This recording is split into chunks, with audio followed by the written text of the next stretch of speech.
Pol Pot y los Khmeres Rojos. Capítulo 1. Poder y terror.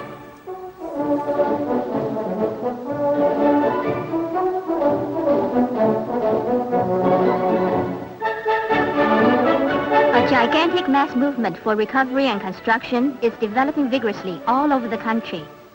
With the momentum of a torrent and the force of a tidal wave, we are fighting courageously to build a new Kampuchea in which the people have become the masters.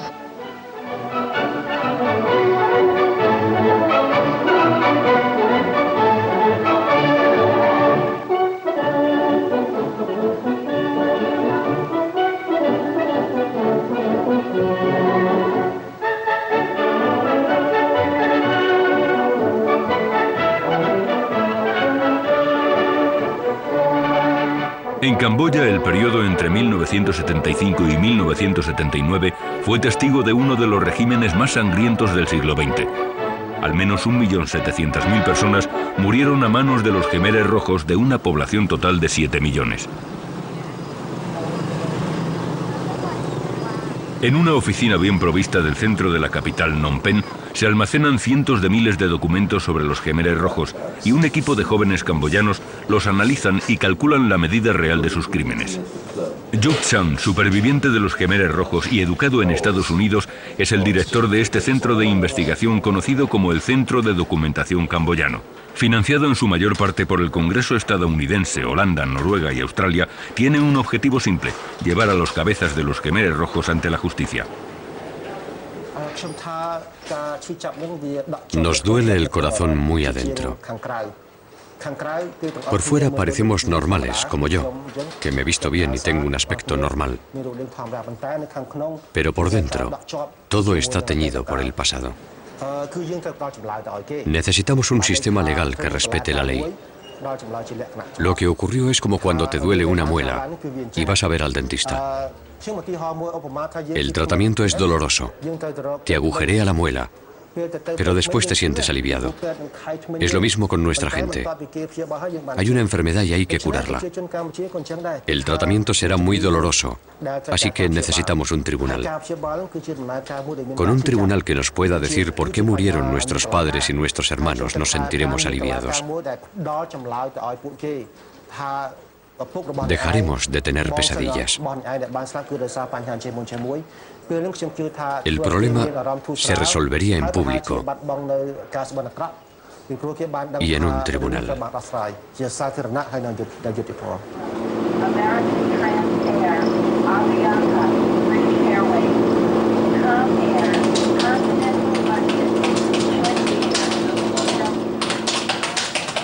Algunos expertos occidentales han dedicado su vida a estudiar el fenómeno que fueron los Khmeres Rojos.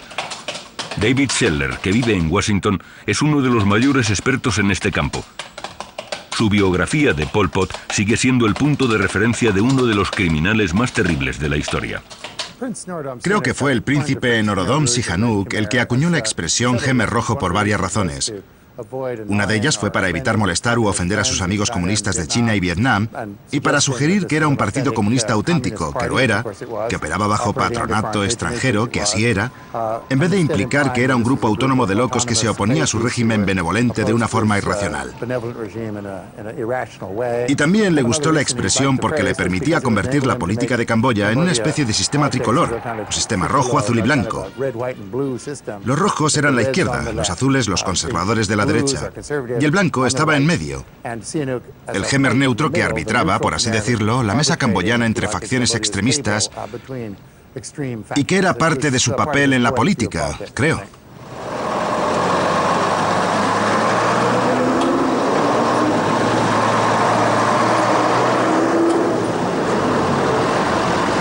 Stephen Heder, profesor de la Universidad de Londres, es otro especialista en los Khmeres Rojos.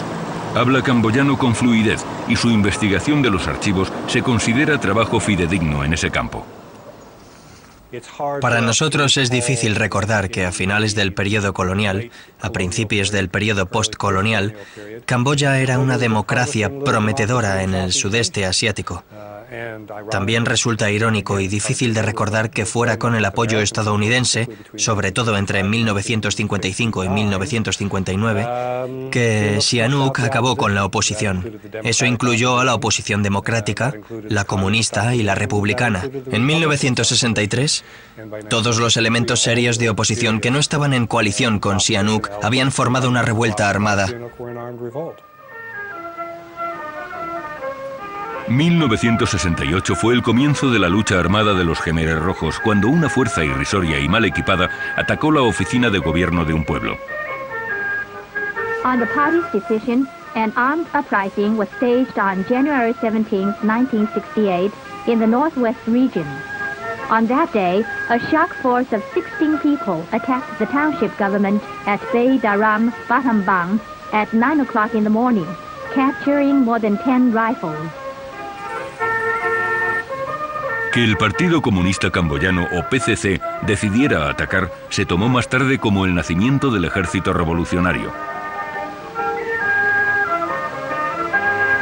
This was followed by other armed uprisings in the southwest, east, north, and northeast regions. Empty-handed, the masses captured many weapons from puppet troops and police, fighting cleverly and bravely against the enemy. The flames of People's War raged all over the country. Desde ese momento crucial, Pol Pot y sus compinches lideraron la lucha armada desde su base clandestina en el noreste del país, cerca de la frontera con Vietnam. Mal armados y con menos soldados, huyeron de las fuerzas gubernamentales del príncipe Sihanouk. Pol Pot era como muchos líderes que subieron al poder por las circunstancias. Era mucho más mediocre de lo que pensamos. Y estaba rodeado de gente igual de mediocre.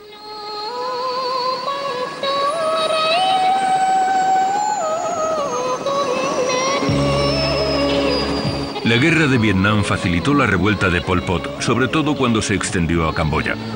El bombardeo implacable del ejército estadounidense sobre los refugios del Vietcong en Camboya en 1969, con el nombre clave Menú, se ocultó al principio al público estadounidense. Solo años después, el Congreso estadounidense descubrió la verdad sobre esas incursiones. Nixon fue elegido. Kissinger era secretario de Estado y querían salir de Vietnam.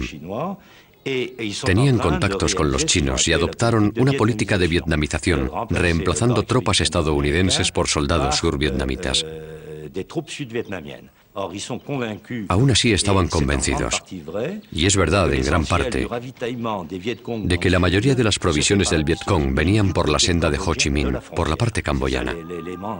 Ese era el elemento clave. De modo que la política neutral que Sihanouk quería mantener estaba tomada por unas fuerzas demasiado poderosas para que él lo controlara.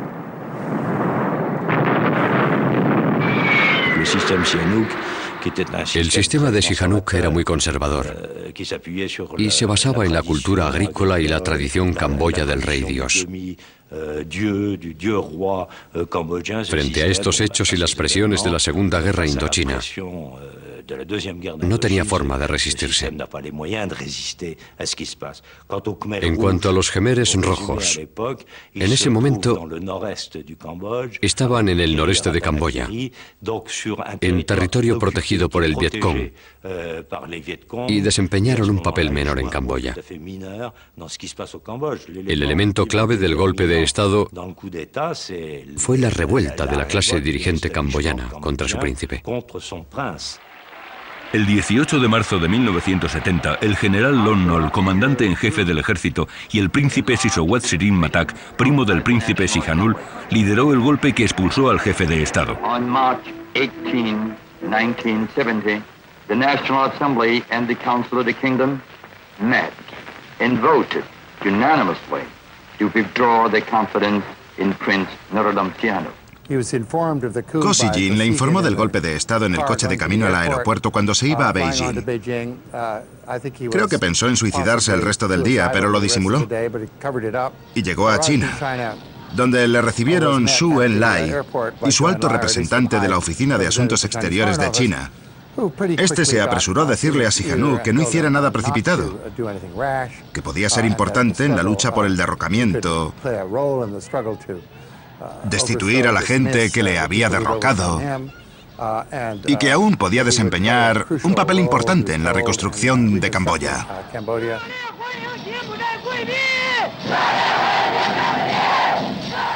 Finalmente fue su amigo, el primer ministro chino Zhou Enlai, quien le instó a luchar, instalándole en la antigua residencia del embajador francés en Pekín.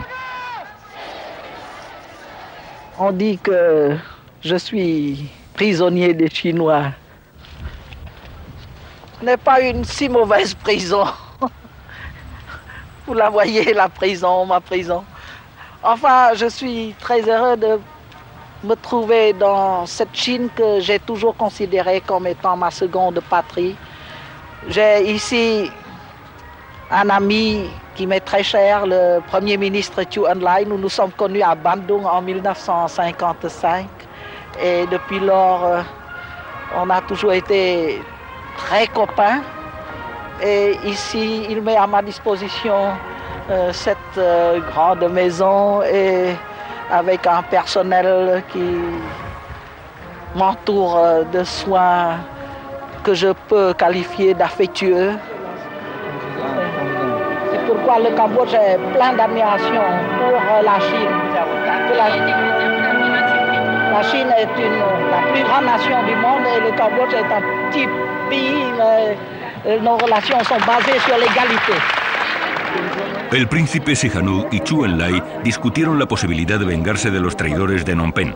La ayuda no solo procedía de China, sino también de Corea del Norte y el norte de Vietnam. Cuando llegó a Beijing, anunció que iba a formar un gobierno real, un frente nacional. Dijo que quería que la gente fuera a la jungla y se uniera a la resistencia, y también dijo que aquellos que le habían derrocado serían juzgados delante de un tribunal popular o algo equivalente. En 1970 estalló la guerra civil en Camboya. El ejército de Lon Nol, con ayuda económica de Estados Unidos, luchó con los Khmeres rojos apoyados por China y los comunistas de Vietnam. Esta cruenta guerra civil duraría más de 5 años y supuso al menos una pérdida de 600.000 vidas humanas. Now let's look at Cambodia. Cambodia is the Nixon doctrine in its purest form.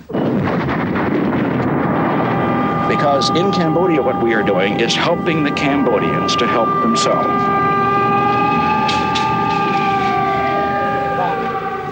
Fue una campaña militar fructífera, porque evitó que los Khmeres rojos entraran en Phnom Penh. Si uno se fija en los patrones de bombardeo que describen los libros, crearon un anillo de fuego alrededor de la ciudad, aplastando las posiciones militares de los Khmeres rojos, matando a miles de personas. Militarmente tuvo mucho éxito, psicológicamente para los camboyanos fue devastador. Puede que las bajas civiles no fueran tantas como se dice, porque miles de personas huyeron de la zona, donde vivieron en condiciones terribles, pero sobrevivieron. Fue un incidente muy grave en la política estadounidense y una fase horrible de la larga guerra indochina.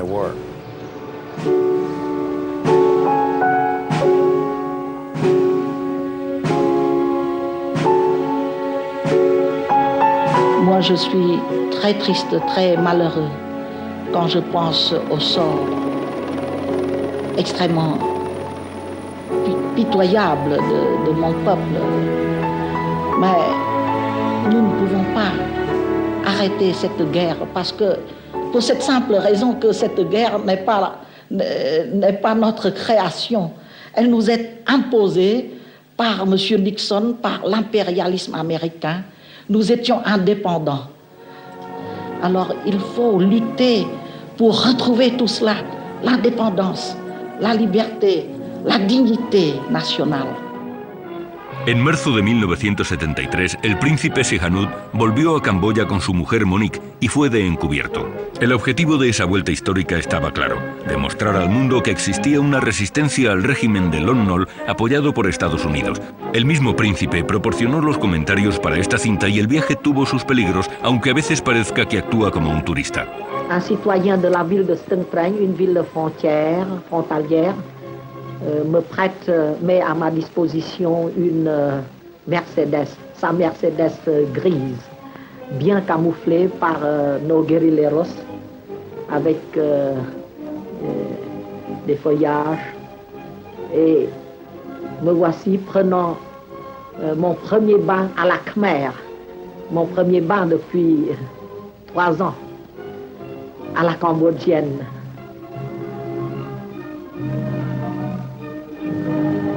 Voici un moment de repos au milieu du chemin. Je travaille, je parle de mon pays avec mes collaborateurs, M. Ionsari, envoyé spécial de la résistance intérieure, ma femme qui prend des notes sur un petit carnet. La decisión de permitir a Sihanouk una breve visita formó parte de un intento por jugar la carta nacionalista contra los vietnamitas, por reforzar el apoyo camboyano no comunista que fuera. Al mismo tiempo, en el campo, impusieron la cooperativización, que se veía como una forma de destruir el feudalismo y así socavar toda posibilidad de que Sihanouk volviera a la escena política. Il est bien vivant. Voici de nouveau Hunem et des leaders de l'armée populaire. Los nombres de los verdaderos jefes de los Khmeres rojos, como Pol Pot o Nuon Kea, nunca se revelaron. Para el príncipe, el jefe de la resistencia era Khieu Samphan, una persona muy respetada en Camboya en ese momento. Aunque Pol Pot permanecía en la sombra, era el marionetista, el que movía los hilos. Somos priés par les photographes de l'armée populaire de poser ensemble pour une photo souvenir. Ha sido mi naturaleza desde que era niño.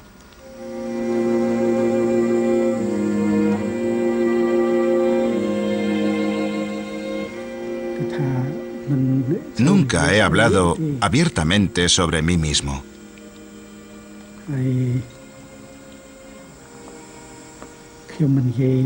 Un escritor, Jack Bergs, escribió que me conocía desde hacía 20 o 30 años como un joven amable, discreto y sonriente. No quería parecer un líder.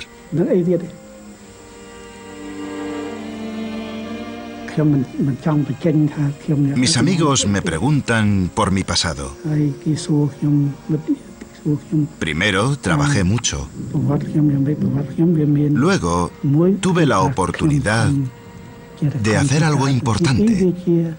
Por ejemplo, me convertí en secretario general. No había nadie más disponible, así que me dieron el trabajo. Les dije que no quería, pero...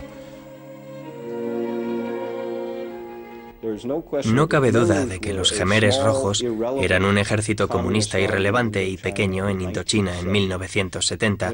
Cuando derrocaron a Sihanouk, colocó su interés personal por la venganza por encima de los intereses del país y se alió con los Khmeres rojos. Estos pasaron de ser un ejército de guerrillas pequeño de menos de 5.000 soldados a una tropa de más de 100.000 hombres armados en cuestión de meses.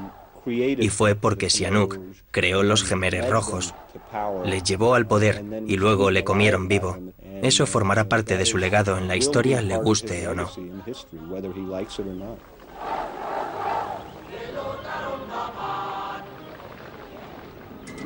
Carretera de Tak Mau, a 10 kilómetros de Phnom Penh. Acompañados por el periodista Jean-Claude Pomonti, nos dirigimos a nuestra reunión con el primer ministro Hun Sen, el hombre fuerte del régimen actual. Como muchos jóvenes de los 70, el Hun Sen estudiante se unió en la sombra a la lucha contra el odiado Lon Nol, apoyado por Estados Unidos. Ocurrieron 2 cosas que me llevaron a dejar los estudios y entrar en la resistencia. La primera, la agresión extranjera. que amplificó el golpe de Estado. Es el primer punto y es muy importante. Para nosotros, una de las cosas más insoportables fue ver la invasión extranjera y las armas que se usaban contra nuestra gente. La segunda razón fue la llamada del príncipe Sihanouk a la lucha contra la agresión extranjera. Teníamos que unirnos, organizarnos y vencer a los extranjeros. Valiant and high-spirited, our heroic army advanced towards the lower reaches of the Mekong River, towards Phnom Penh, towards the provincial capitals under temporary enemy control. Ganaron los menos débiles. Al contrario de lo que se ha dicho y escrito, los Khmeres rojos nunca fueron buenos luchadores, pero encontraron a alguien más débil que ellos. Y de hecho el ejército de Lon Nol, el ejército republicano, era incluso más débil que los luchadores de los Khmeres rojos. Lon Nol y Sirim Atak tenían que traicionar a Sihanouk para colocarse en lo más alto de Camboya, de modo que se fiaron de Estados Unidos. Cuando los Estados Unidos tuvieron que abandonarles, Lon Nol, con mucho dinero, y su mujer se fue a Estados Unidos. Y como resultado, los Khmeres rojos tomaron el poder en Phnom Penh. Toda Indochina se perdió ante Estados Unidos y el mundo libre, y se hizo comunista. Ese fue el resultado de la locura de política del presidente Nixon y el señor Kissinger. Ellos no estaban locos, pero su política era una locura. El 17 de abril de 1975, los Khmeres rojos entran en Phnom Penh y los habitantes de la ciudad y aquellos que buscaron allí refugio les dan la bienvenida con los brazos abiertos. El escritor François Bissot estaba allí y recuerda los hechos. A los Khmeres rojos les acogieron con una especie de alivio. Era el fin de la guerra, el final de la lucha, de los misiles, cientos de misiles al día durante varios meses. Su bienvenida incluía la esperanza que los habitantes de Phnom Penh, todos los camboyanos, albergaban al final de la guerra. Pero apenas fue el comienzo de algo peor. Un periodo que iba a ser mucho más serio, mucho más duro que la misma guerra. Gilles Babou, un joven periodista que en aquel momento trabajaba con France Inter, también estaba allí para ver la victoria de los Khmeres rojos. Solíamos hablar de la gente de la jungla. Era como un chiste. Descubrieron la ciudad. Descubrieron la maldad absoluta.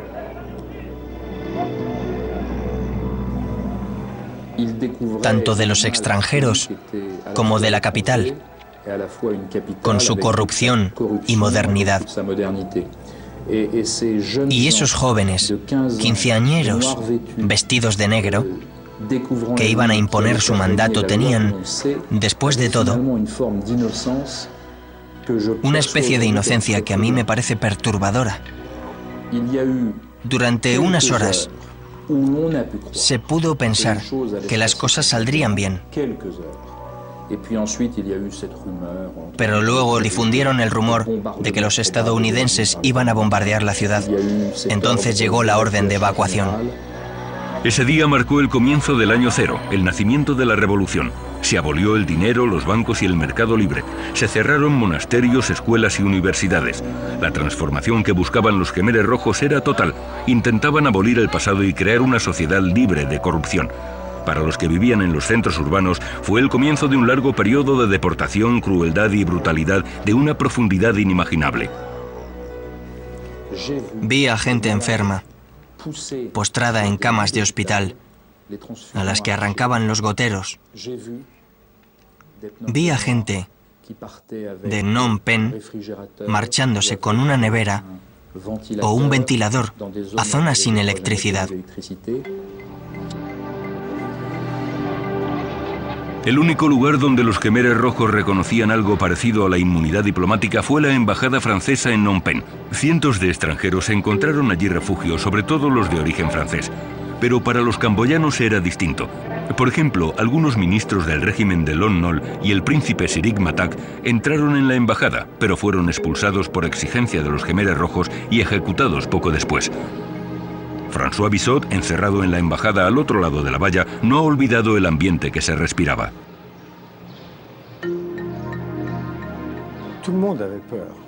Todos tenían miedo. Todo el mundo tenía miedo. Primero de morir. Es el miedo más primario del hombre. Y en el recinto de la embajada el miedo estaba presente. Muchas familias quedaron divididas. El padre estaba en su sitio, los demás en otro. El mayor miedo de la mayoría de la gente que buscó refugio en la embajada era si podían quedarse y beneficiarse del asilo en Francia, lo que las autoridades francesas no podían garantizarles.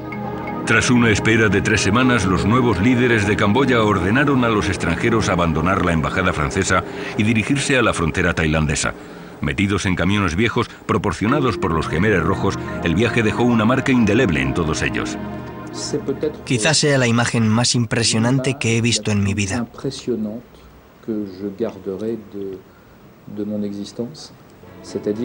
A primera hora de la mañana, pasamos por Phnom Penh. La ciudad, la noción de ciudad, había desaparecido. Recuerdo que había puertas y ventanas abiertas. Recuerdo los edificios donde vivía gente que yo conocía y que habían desaparecido. Quizá nos cruzáramos con 10 o 15 personas en una ciudad que una vez tuvo una población de 2 millones. De vez en cuando veíamos un gato. Se podían ver fajos tirados de rieles, la moneda local, que no valía nada. Era totalmente irreal. Esa gente había convertido la capital en un lugar surrealista. En 3 semanas, una de las mayores ciudades de Asia se había convertido en un pueblo fantasma.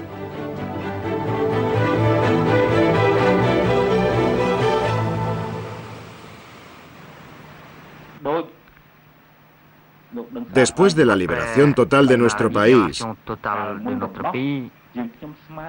pensamos que íbamos a quedarnos en Phnom Penh y otros centros administrativos, un total de unos 2 millones de habitantes. En realidad, había casi 3 millones de personas que alimentar.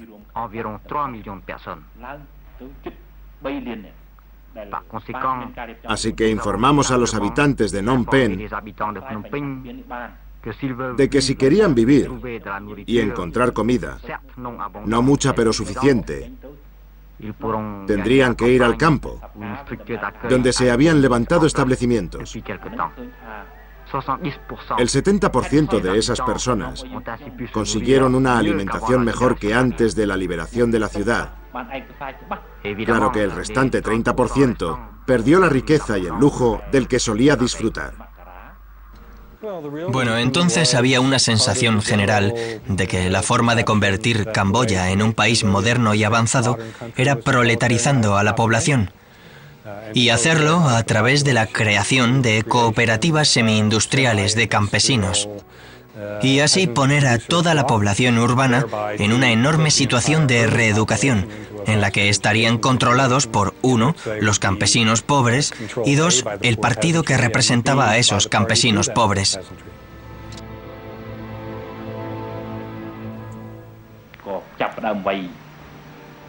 Además, el propósito de la evacuación de Phnom Penh era frustrar los sabotajes, asesinatos y conspiración planeados.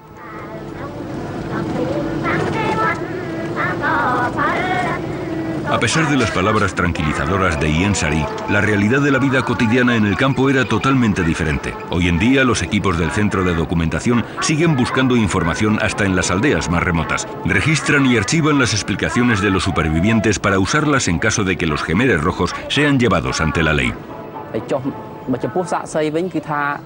Vayamos a donde vayamos, la gente siempre viene a contarnos su sufrimiento.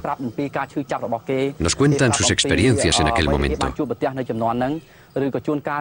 Algunos son antiguos prisioneros torturados por los Jemeres Rojos.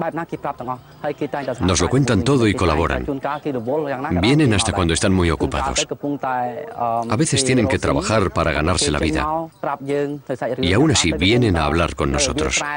Algunos trabajan en los arrozales y cuando oyen que hemos llegado, vienen con las manos aún llenas de barro para contarnos lo que sufrieron bajo el régimen de los Jemeres Rojos. Diga su nombre primero, por favor. Me llamo Chabun. ¿Chabun? Chabun. ¿Cuántos años tiene? 72. Usted estuvo en la cárcel en la época de los Jemeres Rojos. ¿Me podría explicar cómo le torturaron? Me pegaron, me interrogaron y me acusaron de ser el ayudante de alcalde de Sorok Barai. Yo les dije que no conocía al alcalde de Sorok Barai y que nunca había tenido ese puesto, pero no me creyeron. Dijeron que sí lo había hecho. Me pegaron una y otra vez. Primero con una vara de bambú. Y cuando se rompieron todas, con una rama de árbol. Hacía un ruido horrible. En cuanto al dolor moral, nunca se irá. Nunca olvidaré lo que me hicieron. Yo no hice nada. Solo era un ciudadano normal. A mí no me pegaron, pero he visto a otros a los que sí. Les ataban y, por ejemplo, a los que llamaban ABCDE, les mataban. Les ataban de manos y pies y se los llevaban.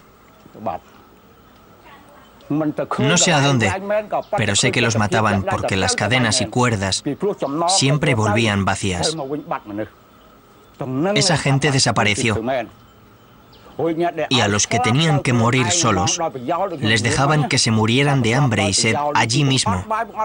Luego los arrastraban a las fosas comunes.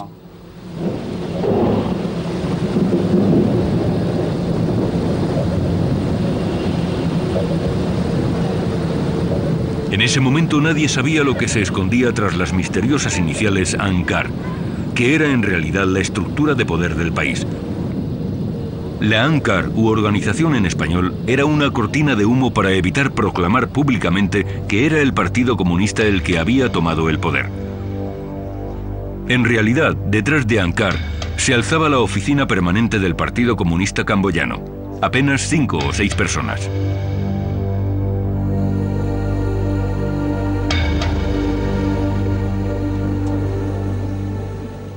Pol Pot era el responsable. O sea, el número 1 en Camboya. Nuon Chea era el número 2.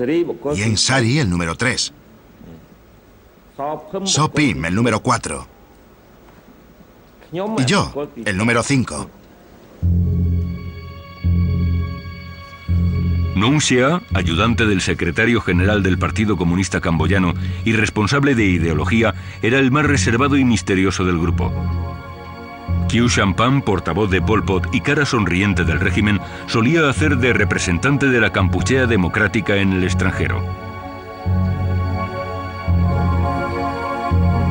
Son Sen, ministro de Defensa y Seguridad Nacional, supervisaba Tul Sleng, el centro de tortura y exterminio de Phnom Penh.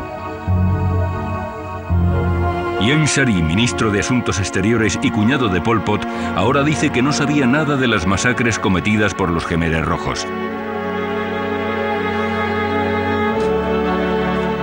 Tha Mok, comandante militar y político de la región suroeste y apodado El Carnicero, fue quizá el miembro de ANCAR más brutal de todos. Our beloved comrade Pol Pot has come to attend the inauguration ceremony of the reservoir. Pol Pot មានធ្វើខុសធ្វើត្រូវ Pol Pot hizo cosas malas y cosas buenas entre 1975 y 1978 y los siguientes años. Las acciones de Pol Pot, buenas y malas, son un problema que los camboyanos tendrán que atender. Más tarde podrán expresar su parecer y sentimientos acerca de esas acciones.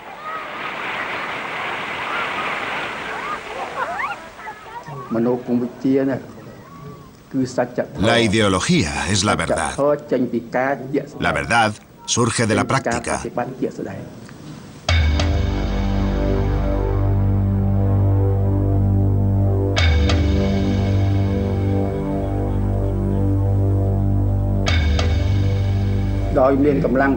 Es decir, surge de la revolución liderada por los pobres con una gran fuerza, unidad y ánimo de lucha nacionales. Aquel que tiene arroz, lo tiene todo, rezaba el eslogan Khmer. Como en la época del Imperio Angkor, todo el país se organizó alrededor de la cosecha del arroz. El sueño de la organización de Angkar era incrementar la producción de 1 tonelada por hectárea a 3 toneladas, un programa tremendamente ambicioso. La comida de la población estaba muy racionada y el alimento diario consistía en un caldo ligero de arroz y a veces unas pocas verduras. Cientos de miles de camboyanos murieron de hambre mientras Angkar exportaba todo el arroz. La importancia que implicaba el arroz reflejaba su formación ideológica, que tenía un origen principalmente vietnamita y chino, de que para dar el primer paso hacia la industrialización había que crear un excedente agrícola. En cuanto se tenía ese excedente agrícola, se podía hacer todo lo demás, así que fijaron ese objetivo completamente fantástico e inalcanzable que muy pocas personas, cooperativas o sectores fueron capaces de cumplir. Y eso avivó la paranoia. La política no podía estar mal. Debían de ser sabotajes a nivel local. Si eliminaban el cuadro local malo y lo sustituían con un cuadro local bueno, todo saldría bien. Pero claro, lo que ocurrió es que eliminaron el cuadro local, lo reemplazaron por otro nuevo y las cosas se pusieron incluso peor.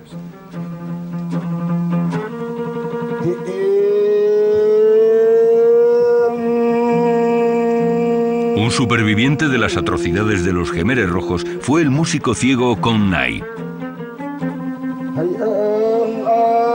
En la época de la Kampuchea democrática, su gran talento con el chapay y la composición de canciones revolucionarias garantizaron su supervivencia.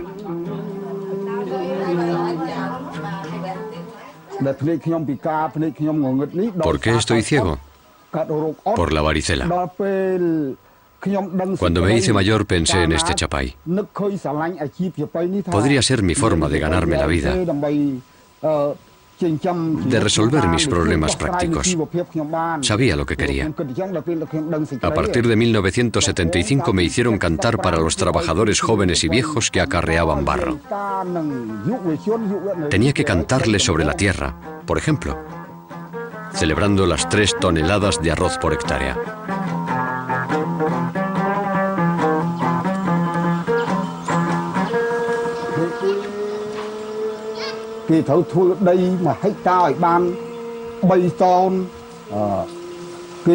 Tenía que cantar que el antiguo régimen oprimía a la gente, que reprimía al pueblo.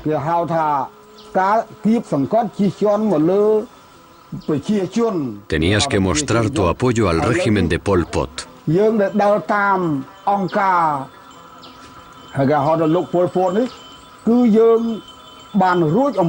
Y expresar alegría por haber escapado de un sistema feudal e imperialista.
Yo no presencié ningún asesinato, pero vi la miseria de mi pueblo.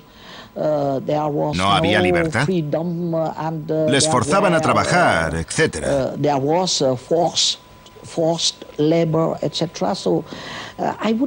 Me hubiera gustado suavizar el régimen, pero los Jemeres Rojos no me escuchaban. De modo que en 1976 dimití. Entonces me castigaron con arresto domiciliario. El príncipe Sihanouk y su mujer le deben la vida a la protección de los chinos, ya que estuvieron prisioneros en el Palacio Real hasta la llegada del ejército vietnamita a finales de 1978. Solo vi a un hombre, Khieu Samphan. De vez en cuando venía al Palacio Real solo para decirme: «Hola, ¿qué tal estás?».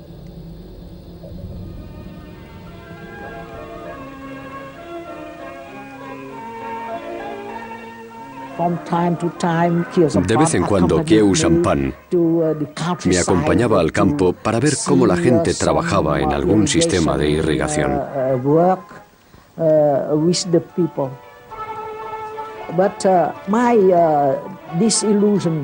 Pero mi desilusión y desesperación llegaron cuando vi la realidad.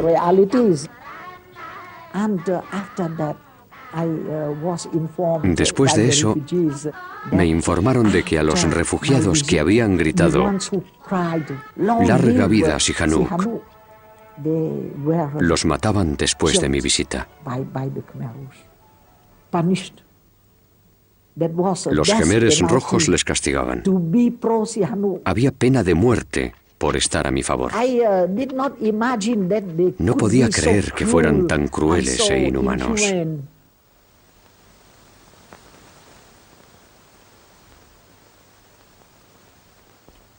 En mis sueños les veía sufriendo mucho en las cooperativas de los Jemeres Rojos, que en realidad eran campos de concentración, pequeños Auschwitz. Terrible. 5 de mis hijos y 14 de mis nietos fueron enviados a las cooperativas. Los liquidaron a todos.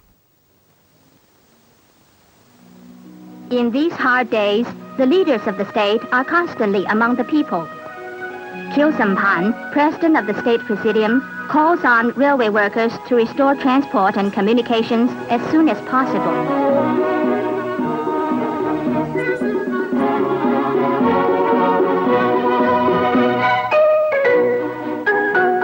Deputy Prime Ministers Ian Sare and Von Veit come to the worksite to congratulate the workers on behalf of the revolutionary organization.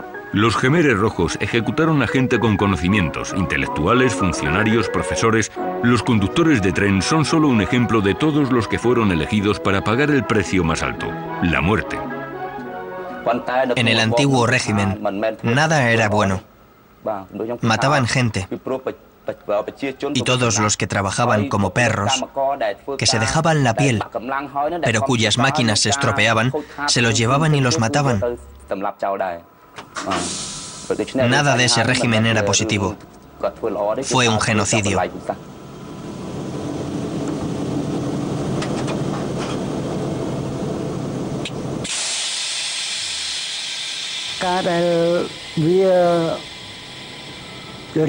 Los Jemeres Rojos querían aprender ingeniería ferroviaria y creían que la tecnología de una locomotora era sencilla,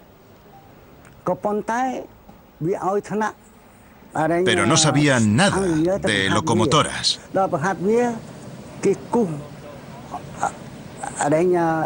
Les pidieron a los ingenieros que les enseñaran.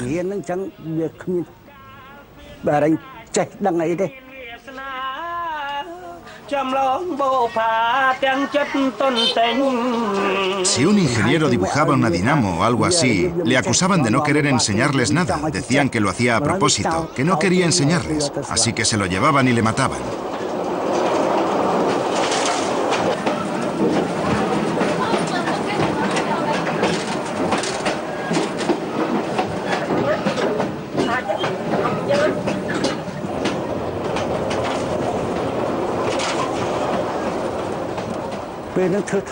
Parecer sordo y mudo, no ver nada, no pensar en tus hijos, en tu mujer, solo pensar en ti mismo hasta la muerte, hacer todo lo que te decían. Literalmente, así es como sobrevivir.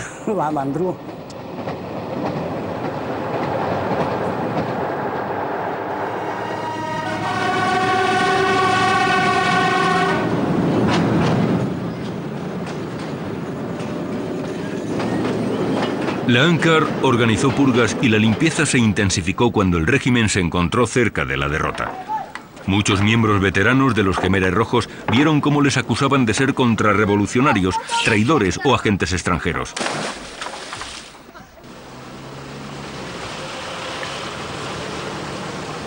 Cuando los Jemeres Rojos tomaron el poder, Suan Pal era matrona y su marido el jefe financiero del pueblo de Baribo en el centro de Camboya. Le asesinaron junto a sus 8 hijos, liquidado en la jerga de los Jemeres. Su crimen, traicionar a la tierra patria. Me dieron descargas eléctricas y palizas. Esa fue la sentencia leve. Imagina la severa.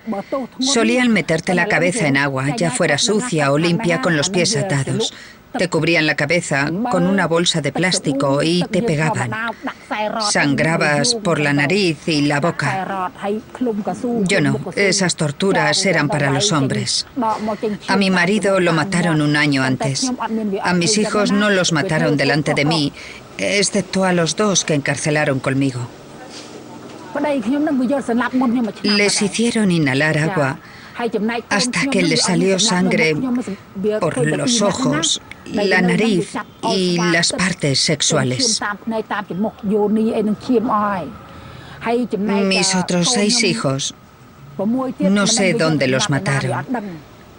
Me dijeron que se habían ido a estudiar fuera. ¿Sabe por qué la detuvieron? No me dijeron nada. Nunca supe nada. Me llamaron traidora, solo eso.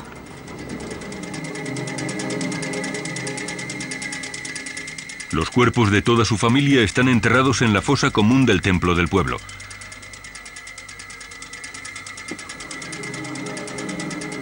Una característica de este régimen es que usaron los templos, o wats, como centros de interrogación, tortura y exterminio.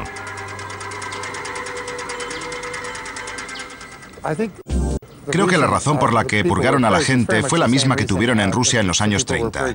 Los programas que habían organizado desde arriba no tenían éxito y tenían que echar la culpa a alguien del fracaso. No podían ser los de arriba, no podía ser la gente porque las masas son inocentes. Así que tenían que ser aquellos que conectaban a unos y otros, que era el Partido Comunista. Así que fue como la política de Stalin, donde consideraban que la gente trabajaba para un servicio de inteligencia extranjero, la CIA, la KGB, etc., para derrocar al gobierno. Con el nombre clave S-21, Tuol Sleng, la prisión central de los Jemeres Rojos en Phnom Penh, fue una vez una escuela secundaria. Aquí, los prisioneros más importantes fueron torturados para extraerles confesiones firmadas por crímenes que no habían cometido. La burocracia de muerte de Tuol Sleng se fue desarrollando con el tiempo. Jóvenes guardias, fotógrafos, archivistas y verdugos emplearon a unas 200 personas para hacer funcionar esa máquina tan macabra. Un antiguo profesor de matemáticas, Kong Kekewa, o Dak, como se le conocía, era el director de Tuol Sleng y recibía órdenes directamente de ANCAR o de Son Sen en particular. Dutch nunca designó a nadie para la ejecución. solo recibía clientes, por así decirlo. Y su única responsabilidad era hacer un informe de los que iban a ser ejecutados. Así era como su organización, su espíritu gestor, era influyente. Organizaba las comidas de los guardias, cuando se sacaba a la basura, el aparcamiento de los camiones, todo ese tipo de cosas. Eso fue lo que convirtió a Dutch en el director de Tuol Sleng, y un director muy apreciado. When we came to this prison on the 14th of January 1979, there were 11 dead bodies in the 11 former classrooms, and one body lying in the yard. After killing a prisoner, the torturers would cut his throat and rip up his belly, then put a number on his body, and once again take a photograph of him, dead. What did they do it for? We found these children in the office building. All were paralyzed with hunger and fear. Who are their parents? And where are they now? ¿Ha dicho algo Pol Pot de las masacres? ¿Le preguntó a otros sobre ellos?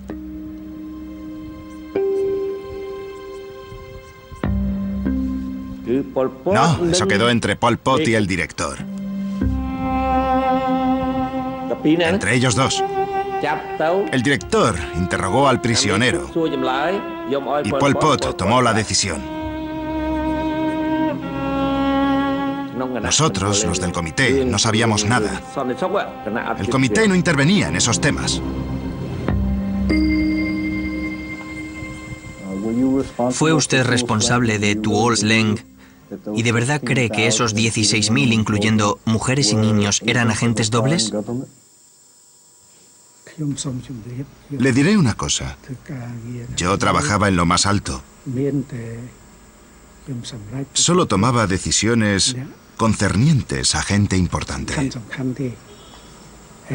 No me encargaba de las tropas. Esa gente se unió al partido, al frente del Partido Democrático, pero no estaban con nosotros.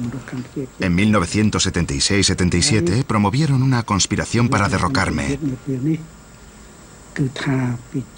Organizaron un comité para llevar a cabo un golpe.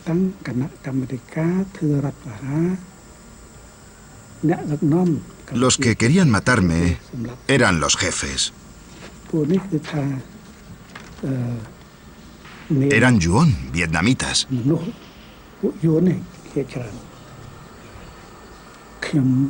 No los recuerdo a todos, pero tengo documentación sobre uno de ellos, uno de los conspiradores.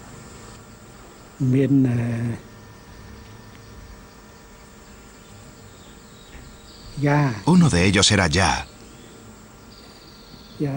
y era agente doble vietnamita desde 1946.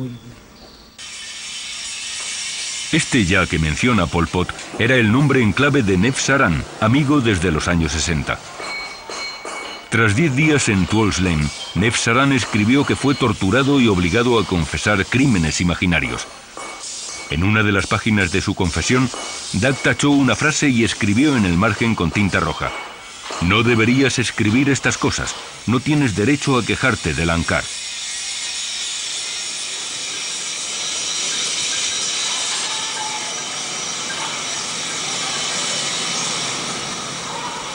En una nota aparte al interrogador, Dak añadió: "El Angkar ha decidido que si Ya sigue escondiendo su traición será ejecutado. Puedes utilizar el método intensivo hasta por un periodo prolongado". Nep Saran fue torturado durante más de una semana y luego ejecutado. Había que verlo como dos niveles. En el primer nivel se miraba si estaban involucrados o no en alguna clase de conspiración de la CIA, KGB o Vietnam para destruir la revolución. Eso era mentira, claramente.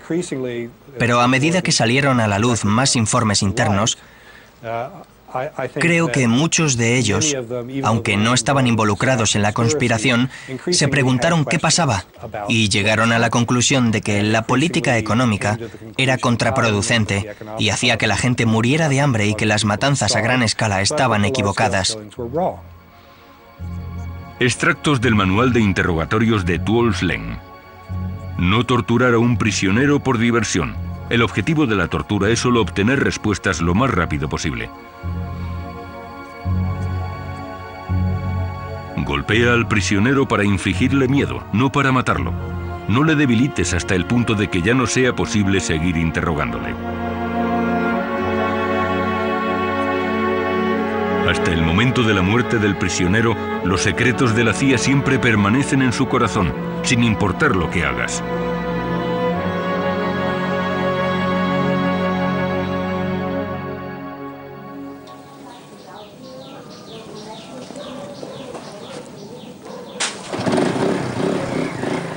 Nem Em, de 15 años, un soldado campesino de los Jemeres Rojos muy admirado por sus jefes, fue enviado a Shanghái, China, para aprender fotografía. Tras varios meses de clases, Em volvió a Phnom Penh para convertirse en el fotógrafo jefe de Tuol Sleng. Hoy en día ya no trabaja en eso y se gana la vida vendiendo mantelerías. Primero, tuve que aprender cómo medir la luz, la velocidad, a elegir el ángulo adecuado, a no temblar y a encuadrar con precisión. La fotografía requiere mucho tiempo y cuidado. Tienes que tener manos firmes. Decidíamos una camisa y una expresión de la persona para que la foto estuviera bien.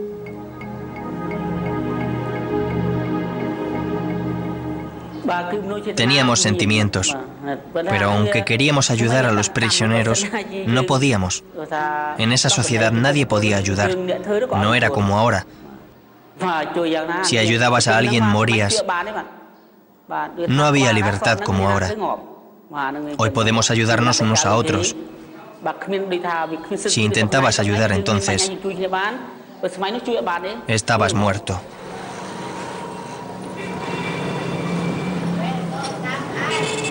No faltaba trabajo en Tuol Sleng. Había 6 fotógrafos empleados allí. Uno fue ejecutado por ayudar a un prisionero. La acusación, sabotaje.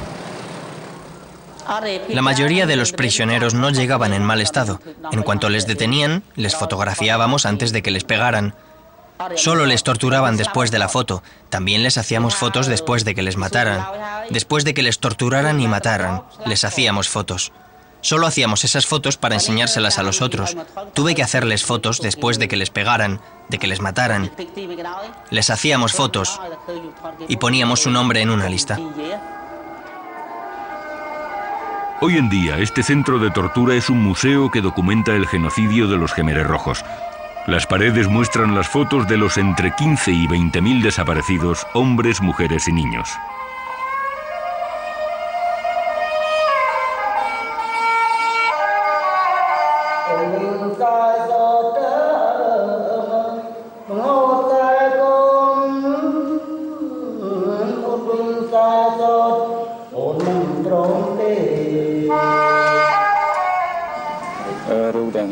Lo más horrible que vi fue un hombre desnudo al que llevaban 2 guardias.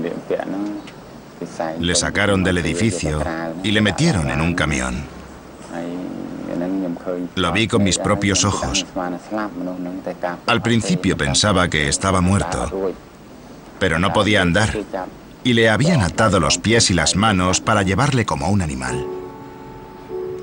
Van Nath es uno de los 7 supervivientes de Tuol Sleng. Le debe su vida a su talento como pintor. Dag le pidió que hiciera retratos de Pol Pot. Tras la caída de los Jemeres Rojos, Van Nath empezó a pintar lo que había pasado en S-21. Para que el mundo no lo olvide nunca, dice.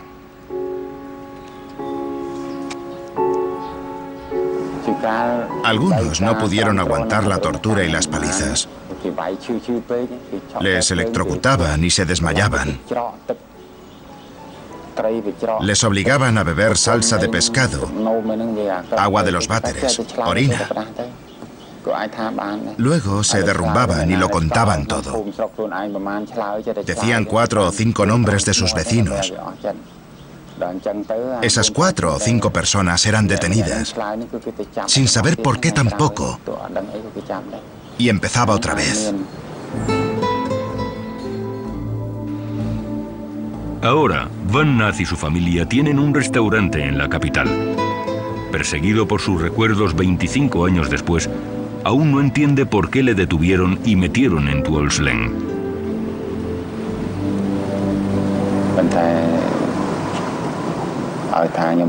Si me pides que olvide lo que pasé en Tuol Sleng, sufrí demasiado. Estaba tan aterrado que nunca lo olvidaré. Aunque lo intentara, sería imposible. Sigue volviendo. Cuando como, si sobra arroz y se tira, me acuerdo de cuando solo tenía un grano de arroz que guardar para después. Una y otra vez recuerdo la historia y no puedo olvidarla. Im Cham es otro de los pocos supervivientes de Tuol Sleng. Escultor de talento, Dag le ordenó hacer un busto de Pol Pot. ¿Acaso pretendía el hermano número 1, uno de los hombres favoritos de Pol Pot, iniciar un culto de personalidad como Kim Il-sung en Corea del Norte?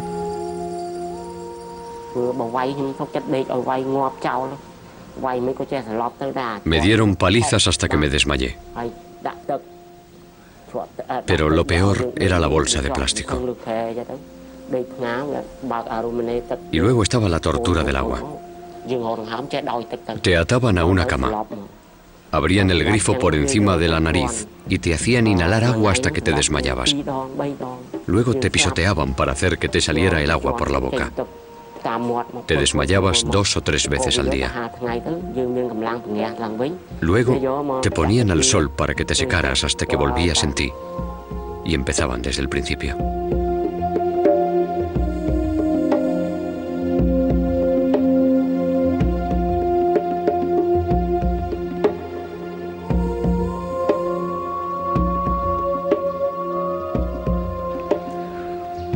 La mayoría de los que estaban en Tuol Sleng acababan en los campos de exterminio de Chen Nek, a unos 20 kilómetros de Phnom Penh. Los llevaban allí en camiones por la noche, con las manos atadas a la espalda. Aquellos que confesaban crímenes imaginarios morían de un hachazo en la cabeza. Como el S-21, Chen Nek es ahora un museo conmemorativo nacional. Si observas el proceso de purga con el tiempo, resulta bastante claro que efectivamente habían llegado a la conclusión, consciente o inconscientemente, de que la estructura del partido, excepto ellos mismos, tenía que destruirse y reemplazarse. Pero no fueron capaces de seguirle el ritmo a la destrucción y no podían reemplazar a los que habían eliminado. De modo que al final se quedaron prácticamente sin nada, no solo en cuanto al partido, sino respecto al ejército. Por eso fue tan fácil ganarlos incluso como estructura de coerción frente a los vietnamitas. Los vietnamitas les aplastaron.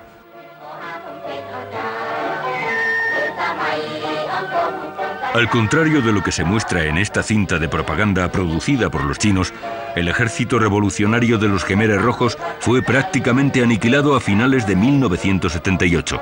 Las bonitas imágenes y el lavado de cerebro chocan con la realidad de un país devastado por las políticas y las locuras que Pol Pot y los miembros de la oficina permanente del Partido Comunista impusieron a la gente. El Angkar sacrificó Camboya en el altar del poder.